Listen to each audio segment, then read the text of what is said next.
हे foodies, नई और yummy recipes के लिए हमारे चैनल केजीज किचन को सब्सक्राइब करें और नए वीडियोस पहले देखने के लिए बेल बटन को प्रेस करें।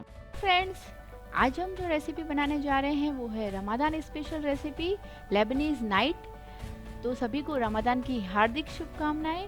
और ये बहुत इजी, कलरफुल और फ्लेवरफुल रेसिपी है। जैसा कि आपको दिख रहा है वीडियो के अंदर, बहुत ही कलरफुल रेसिपी है। तो चलिए शुरू करते हैं बनाना लेबनीज़ नाइट। इसके लिए मैंने एक बाउल लिया है, चिल्ड बाउल है ये, और यहीं पर मैंने चिल्ड क्रीम, व्हिपिंग क्रीम ली है आधा कप। और इसके अंदर हम रोज़ एसेंस डालेंगे। ये देखिए, 1 चम्मच मैंने इसके अंदर रोज़ एसेंस डाला है और 1 बड़ा चम्मच मैंने इसमें पाउडर शुगर डाला है। आपके यहाँ अगर गर्मी ज़्यादा पड़ती है तो बाउल को पहले फ्रीज़र में रख दीजिए आधा घंटा चिल्ड होने के लिए। अब हम इसे फुल स्पीड पर बीट करेंगे और ये देखिए, इसकी स्टिप पिक्स आने तक हमें इसे बीट करना है। और ये देखिए, हमारी क्रीम बीट हो चुकी है और इसकी स्टिप पिक्स भी आ चुकी है। तो हम इसे फ्रिज में रख देंगे ठंडा होने के लिए। और अब हम लेबनीज़ नाइट की तैयारी शुरू करेंगे। यहाँ पर मैंने एक पैन में 500 ml यानी 2 कप मिल्क डाला है, फुल फैट मिल्क। और यहाँ पर मैंने आधा छोटा चम्मच रोज़ एसेंस और 1 बड़ा चम्मच पाउडर शुगर डाला है। और यहाँ पर मैंने इसको रोज़ फ्लेवर में बनाया है, इसलिए रूह अफ़ज़ा डाला है 2 बड़े चम्मच इसके अंदर। आप चाहें तो इसे स्किप कर सकते हैं रूह अफ़ज़ा को, और आप चाहें तो इसके अंदर पाउडर शुगर की मात्रा बढ़ा सकते हैं या फिर कंडेंस मिल्क डाल सकते हैं। और अगर आपको रूह अफ़ज़ा का फ्लेवर अच्छा लगता है तो आप इसमें थोड़ा सा रूह अफ़ज़ा और भी ज़्यादा डाल सकते हैं। यहाँ पर मैंने आधा कप सूजी डाली है इसके अंदर, और सूजी डालने के बाद इसको धीमी आंच पर तुरंत मिक्स करना है।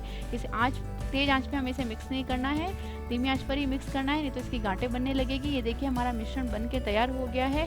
आप चाहे तो इसमें फूड कलर भी डाल सकते हैं, कोई भी। मैंने यहाँ पर आधा छोटा चम्मच रेड फूड कलर डाला था जो कि स्किप हो गया।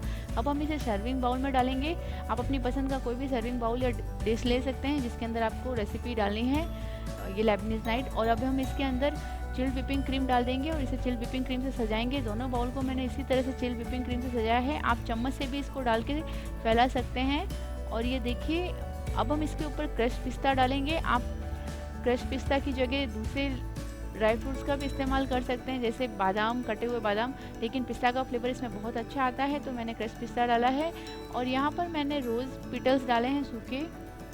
और यहाँ पर मैंने 1 बड़ा चम्मच शुगर सिरप डाला है। ये शुगर सिरप मैं बना के एडवांस में रखती हूँ। आप चाहें तो हनी का इस्तेमाल भी कर सकते हैं शुगर सिरप की जगह पर। 1-1 बड़ा चम्मच हमें दोनों में इसमें डालेंगे। और ये देखिए, हमारी लेबनीज़ नाइट बन के तैयार हो गई। हम इसे फ्रिज में रख देंगे ठंडा होने के लिए। ठंडा होने के बाद हम इसे ठंडा ठंडा सर्व करेंगे। और ये देखिए, कलरफुल और फ्लेवरफुल दिख रही है, बहुत यम्मी और बहुत ही ईजी रेसिपी भी है। तो आप भी बनाइए इस रमज़ान पर और बताइए कैसी लगी आपको ये रेसिपी। और मिलते हैं अगले वीडियो पर, तब तक के लिए बाय एंड टेक केयर।